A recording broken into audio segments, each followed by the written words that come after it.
মালদায় বিজেপির প্রতিবাদ সভা মঞ্চ থেকে এবারে মালদা জেলা তৃণমূল সভাপতি আব্দুর রহিম বক্সিকে পাল্টা আক্রমণ বিজেপি নেত্রী তথা বিধায়িকা অগ্নিমিত্রা পালের। তিনি বলেন, তৃণমূলের জেলা সভাপতি নাকি দাঁত ভাঙবেন, বিজেপিকে র্যালি করতে দেবেন না। কই রহিম বাবু, এসে দেখুন, আমরা সব করে দেখিয়ে দিলাম। বিধানসভায় তো সাধারণ মানুষের মতো চুপ করে বসে থাকেন, মালদার জন্য কোনোদিন কথা বলেন না। রেশন, আবাস, 100 দিনের কাজে দুর্নীতি থেকে চাকরি চুরি, সবকিছুতেই 1 নম্বরে বাংলা। চুরি করেও এরা চিৎকার করে। ভাইপো বলছে কেন্দ্রের টাকার দরকার নেই। আজ সকাল সকাল তারা সংসদ ভবনে প্রধানমন্ত্রীর সঙ্গে দেখা করছেন। লজ্জা পায় না এদের।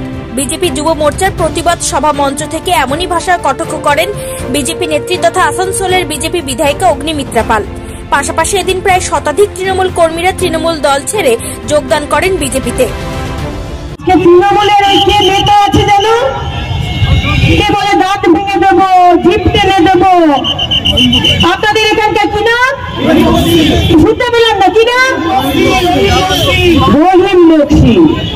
তো রহিম বক্সি দাদা, তিনি বলছেন আমাদের উত্তরবঙ্গের যে মন্ত্রী আছে তার জামা কাপড় নাকি খুলে দেবেন।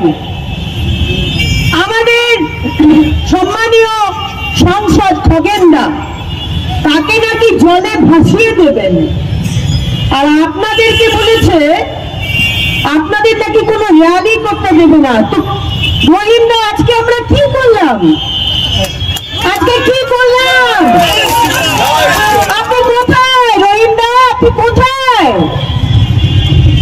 ভয় দেখাবেন না রহিমদা, এখন আপনাদের ভয় পাওয়ার সময় এসে গেছে, তাই তো?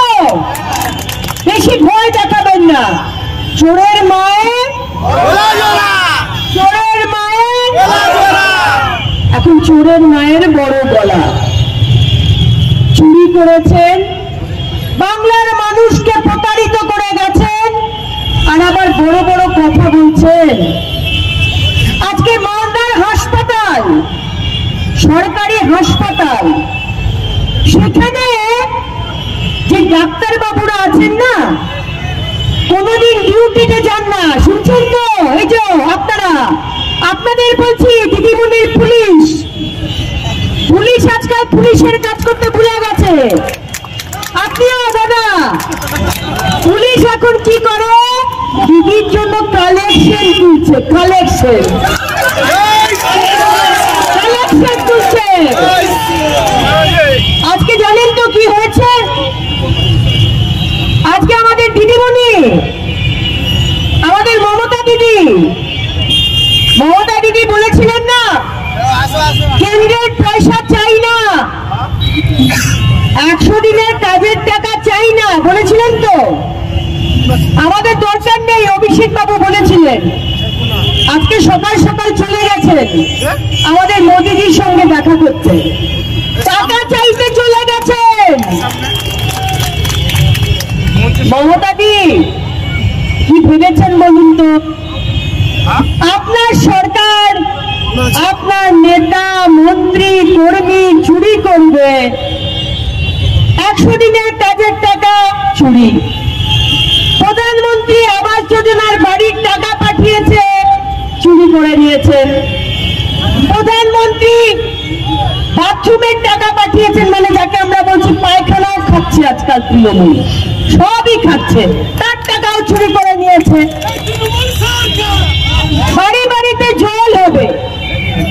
আজকে আমাদের বাড়ির মায়েরা ঘন্টার পর ঘন্টা জুড়ে গিয়ে জল নিয়ে আসতে হয়, কত কষ্ট করতে হয়। আজকে সেই জল যাতে বাড়ি বাড়িতে পাইপ বসে এবং বাড়ি বাড়িতে পানীয় জলের ব্যবস্থা হয়, তার জন্য কোটি কোটি টাকা দিচ্ছেন, তাও চুরি করেছে। আর তারপরে মমতা ব্যানার্জি বাংলার মানুষকে নতুন ভাবে আবার ভুল বোঝাতে শুরু করেছেন। কারণ হাতে তো আর 3টে মাস সময়, 3 মাস, ডিসেম্বর শেষ, জানুয়ারি, ফেব্রুয়ারি, মার্চ, আমরা কটা আসন তুলে দেব? এবং 35টা আসনের মধ্যে মালদা হবে তো? ওই রহিম বক্সিকে উচিত জবাব দিতে হবে তো? আজ শুনলাম রহিম বক্সী মহাশয় বলছেন ওই শুভেন্দু অধিকারী যদি আসে মালদাতে তাহলে নাকি উনি শনাক করে দেবেন, তাই তো? শনাক করে দেবেন। তো রহিম বাবু একটু কান খুলে শুনে নিন। রহিম বক্সী, আপনি তো বিধানসভার মধ্যে আপনার তো মুখ খুলতে কোনোদিন দেখিনি, চুপ করে ভালো মানুষটির মতো বসে থাকেন। মালদার জন্য তো একটা প্রশ্ন কোনোদিন করতে দেখিনি। আজকে আপনাকে শুনিয়ে রাখি, আপনি জেনে রাখুন আমাদের বিরোধী দল নেতা শুভেন্দু অধিকারী জানুয়ারি মাসে মানে পরের মাসে মালদাতে আসছে। আপনি কত শনাক করে দেবেন সেটা আমরা তখন দেখব, তাই নাকি? তৃণমূলের নেতারা ওই উদয়ন বাবু বলেন নাকি গোপ ছেড়ে দেবেন। আচ্ছা কি দোষ করলো গোপ বলুন তো? একজন বলে গোপ ছিঁড়ে দেবে, আপনাদের রহিম দাদা বলেন দাঁত ছিঁড়ে দেবে, আর আপনাদের ওই কি নাম ওই গৌতম দেব তিনি বলেন জিভ টেনে দেবে।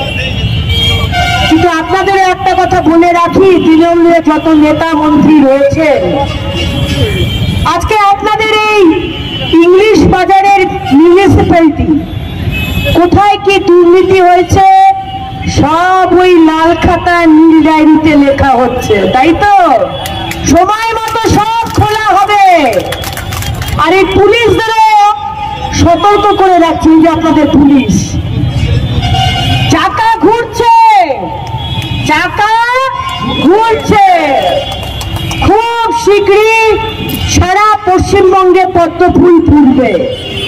আর এই বলেই আমি আমার বক্তব্য শেষ করব।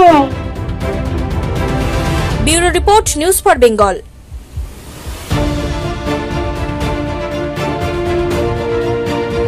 This channel does not promote or encourage any illegal activities.